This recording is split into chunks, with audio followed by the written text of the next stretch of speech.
안녕하세요, 홍석준입니다. 자, 오늘 나와 있는 곳은 드디어 토요타 라브4가 출시되는 현장에 나와 있습니다. 이제 우리나라에 출시하는 이 신형 라브4 같은 경우에는 6세대 버전이죠. 근데 우리나라 출시할 때 이 가격적인 측면이나 구성 같은 측면들 상당히 공격적인 것들이 많거든요. 일단 시작 가격 먼저 말씀을 드리자면은 하이브리드 엑셀리 트림 같은 경우에는 4,927만 원부터 시작을 합니다.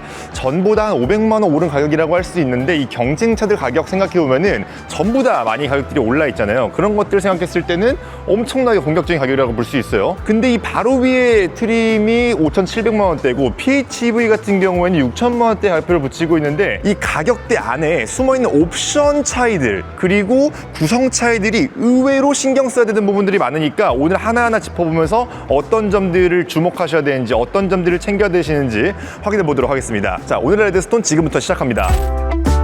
제 뒤에 있는 이 라브4 6세대 버전이죠. 이렇게 디자인 같은 거 먼저 살펴보면은 이미 출시된 지는 꽤 지났기 때문에 이 디자인 익숙하신 분들 이제 꽤 많으실 거예요. 제가 어제까지 일본에 있어가지고 이 차가 실제로 도로 위에서 어떤 느낌이 나는지 이렇게 잠깐 담아왔는데 느낌이 상당히 좋습니다. 디자인적으로는 상당히 완성도가 높은 모습으로 다시 만들었다고 생각이 들어요. 요즘에 토요타가 이 디자인적인 감각에서 상당히 좋은 모습들을 많이 보여주는데 일단 이 앞모습에서 볼 수 있는 거는 얇아진 헤드램프 그리고 이 가운데를 가로지른 이 해머헤드 디자인, 요즘에 유행하는 디자인 포인트들을 절묘하게 잘 담고 있습니다. 상당히 날렵한 모습이고 날카로워 보이기도 하는데 이 앞쪽에 이제 그릴 디자인을 이렇게 약간 둔탁하게 해놓으면서 SUV가 가져가야 될 이미지들을 잘 담고 있어요.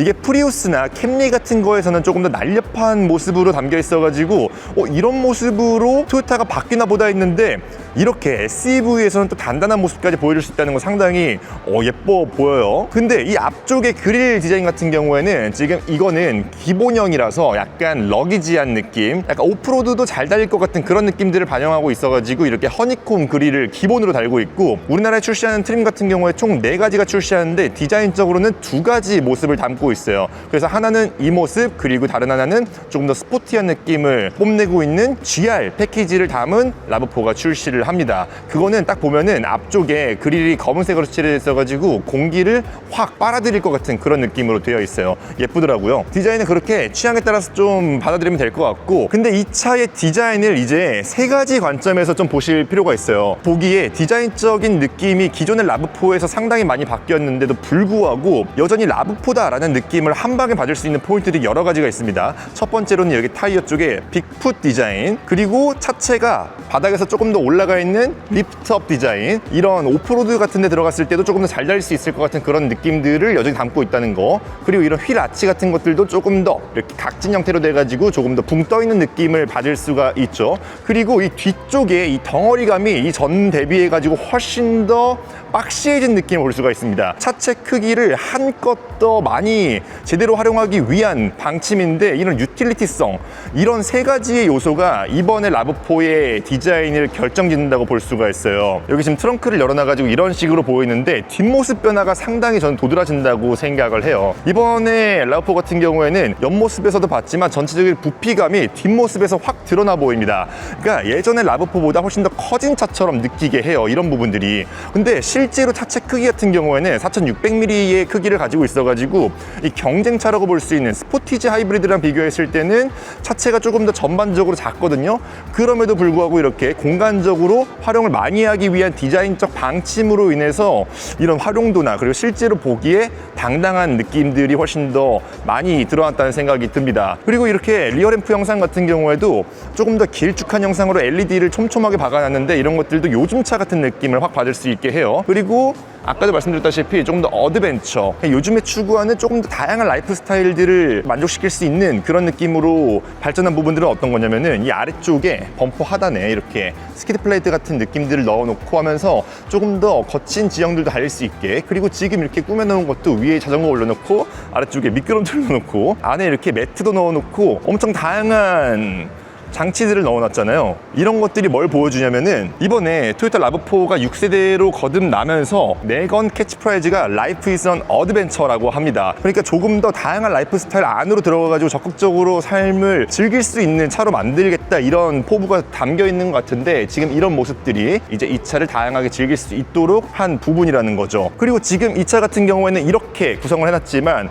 조금 더 도심 환경 속에서 즐길 수 있는 가장 기본형 RAV4 같은 경우에도 그만 특장점들이 있습니다. 이거는 이따가 파워트레인을 얘기하면서 말씀드릴 테지만 연비가 엄청나게 올라가가지고 리터당 19km까지 달릴 수 있다고 해요. 그리고 이 GR 버전 같은 경우에는 셰시 전반적으로 주행 성능을 향상시키기 위해서 많이 튜닝을 해놓은 부분들이 있는데, 이런 것들을 보아서 이번에 새로 출시한 6세대 RAV4 같은 경우에는 외형 모습뿐만이 아니고 이 안에 담겨있는 가치들도 각각의 라이프 스타일을 충분히 만족시키기 위해서 노력을 많이 한 부분들이 눈에 띈다라고 볼 수 있습니다. 자, 그리고 다음은 인테리어는 여기 옆에 있는 하얀 차로 보자면은 안에 인테리어가 상당히 깔끔해 보입니다. 여기 보세요. 앞에 스티어링 휠부터 딱 보자면은 앞에 있는 홈커버 같은 경우에도 조금 더 각진 느낌, 그리고 옆에 있는 버튼들 전부 다 각진 느낌, 여기 가운데 있는 센터 패시아에 있는 버튼들도 전부 다 각진 느낌, 그리고 앞에 있는 화면 당연히 각진 느낌이고, 전부 다 뭔가 나를 좀 더 세워놓은 듯한 느낌으로 구성되어 있습니다.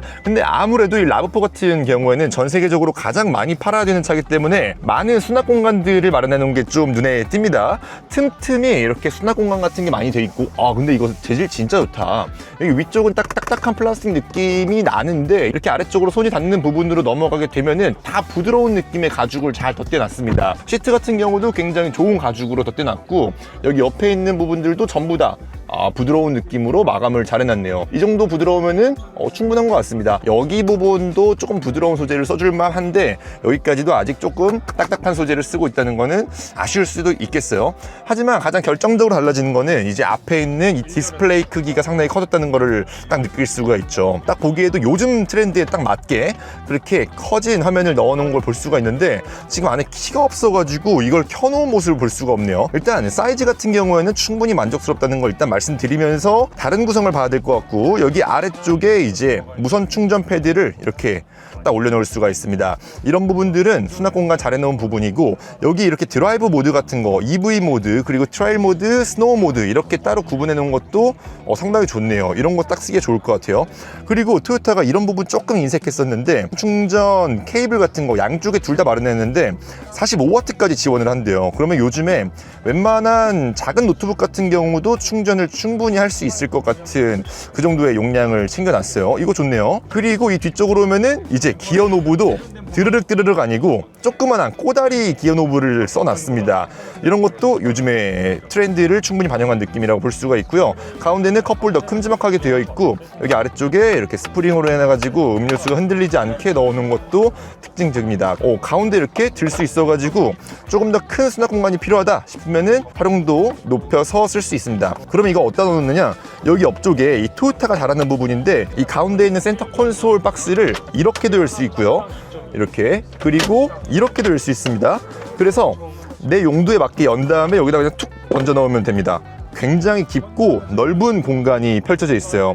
그리고 안쪽에도 USB-C 타입 하나 있고요. 그리고 시거잭도 있어가지고 조금 더 고출력이 필요한 전력 공급원이 필요하다면 여기를 활용하시면 되겠습니다. 다 일반적인 수준이에요. 그리고 이렇게 앉아있을 때 조금 우려했던 부분인데, 원래 RAV4 같은 경우에는 머리 공간이 제 기준에 조금 타이트했거든요. 근데 이번에 신형 RAV4로 오면서 이런 머리 공간 같은 것도 상당히 많이 개선했다는 느낌이 드네요. 근데 조금 아쉬운 거는 시트 포지션이 조금만 더 내려갈 수 있으면 좋겠는데 이게 한계예요. 조금만 더 내려갈 수는 없나? 조금만 더, 한 1cm만 조금만 더 나갔으면 좋겠다는 생각이 든다. 근데 2열 공간은 생각보다 많이 넓어졌더라고요. 저기 한번 넘어가서 얘기를 해보시죠. 2열 공간 이렇게 들어가서 앉아보면 토요타 RAV4가 언제나 항상 잘하는 부분이긴 한데, 이 앞쪽 좌석에서는 이상하게 머리 공간이 조금 타이트하게 느껴지다가도 이렇게 2열 공간으로 넘어와서는 머리 공간이 나쁘지 않습니다. 그리고 앉아있는 각도 같은 경우에는 딱히 지금 이 시트의 리클라이닝 기능은 지원하지 않는데, 그럼에도 불구하고 이렇게 앉아있을 때 등받이 각도가 꽤 많이 누워있습니다. 그래서 앉아있을 때 큰 불편함을 느껴지지 않는 수준입니다.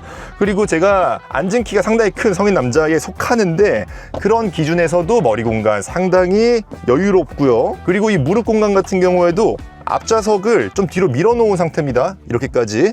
그런데도 불구하고 무릎 공간 이 정도 남아있다면은 아마 패밀리카로 활용하기에, 그리고 많은 분들이 이 2열 공간에 앉았을 때 꽤 여유로운 공간이라고 느끼실 수 있을 만한 그 정도 2열 공간입니다. 2열을 두르고 있는 많은 소재 감각들은 오히려 1열보다 더 만족스러운 부분들이 많아요. 시트 뒤쪽까지 가죽으로 다 마감을 해놓은 것들이 보이고요. 굉장히 부드럽고, 그리고 여기 도어 부분에도 똑같이 가죽으로 다 마감을 해놨고요. 위쪽은 부드러운 우레탄 소재 마감해놨고, 팔걸이도 이렇게 부드러운 소재를 덧대놔가지고 이런 부분들도 상당히 만족스럽습니다. 그리고 2열을 위한 편의 장비 같은 경우에는 뭐 온열 시트 있고요. 이거는 단수를 따로 조정하지 않는 켜고 끄고의 온열 시트를 넣어놨고요.